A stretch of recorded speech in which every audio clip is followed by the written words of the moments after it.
Now, when we point these things out, again, you guys aren't racist. You're not racist for rejecting the premise of perpetual black victimization and shifting the attention away from this racialized nonsense toward exactly what restores the dignity of American blacks. Now, are you guys familiar with the term Imago Dei, or the Salam Elohim, the image of God?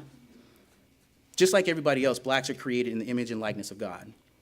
And there's an intrinsic value and dignity that comes with that reality. So if you're Christian, then you not only believe that blacks are created in the image of God, you believe that they're redeemed and restored in Christ.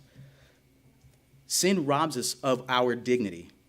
Bad decisions rob us of our dignity. And frankly, leftism, as a broken moral value system and an incoherent political ideology, celebrates and legitimizes sin and reinforces this problem of human dignity being sabotaged. And that's no more evident than within Black America. As conservatives, pointing this out and actually finding out and trying to suggest what we can do to restore dignity, self-respect, and self-empowerment to blacks, in other words, valuing substance over symbolism, isn't racist or discriminatory. It's actually the bread of loving one's neighbor as yourself.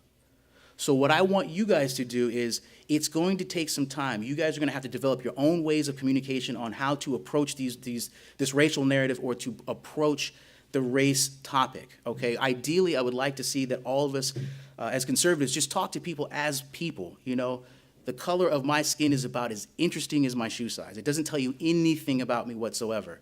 We want to make decisions based on moral values. We want to make decisions on what people do with the information given them. We don't want to do the symbolism thing. So ideally, I like to talk to people as if they are people. But until that day comes, I want you guys to start to develop a language that starts to shift it away from this blacks are continually victims, white privilege, white supremacy, all of that nonsense, and really start developing a language on how to communicate conservative values to people of color. Again, as I said before at the very beginning, there's one philosophy that I live by and one religion that I live by, and both of them transcend color everywhere. That's Christianity and it's conservatism.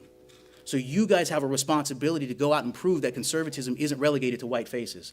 It isn't relegated to white families. It isn't relegated to white neighborhoods. I think one of the things that conservatives and Republicans have really dropped the ball on is not only communicating these things with these people, but when you find black conservatives, like my man right here, are you conservative? Right on. Finding black conservatives to go out and communicate these principles, right? A lot of you in here, has anybody in here been called racist before because you're conservative or because, okay, so imagine how that feels, of being called a racist with no proof simply because of what you believe. Now imagine doing that with black skin.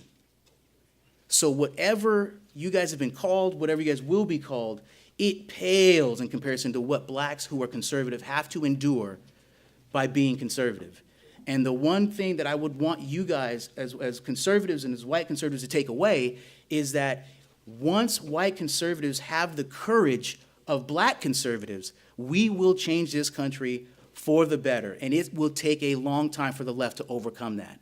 So have the courage. It takes a lot. I can only imagine what it's like to be be chastised and condescended to by saying, well, you have white privilege or you're a white supremacist. If you know it's not true, disregard it. But you guys will never be called race traitors. You guys will never be called, even worse. I can get into it on film or off of film.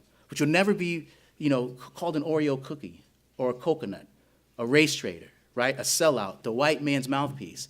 You're just saying these things for the white man. I've been told I've been saying this thing for the white man for so long, and I always say to myself, if I'm getting paid by the white man, my checks are being lost in the mail, because I'm not seeing where this money is materializing.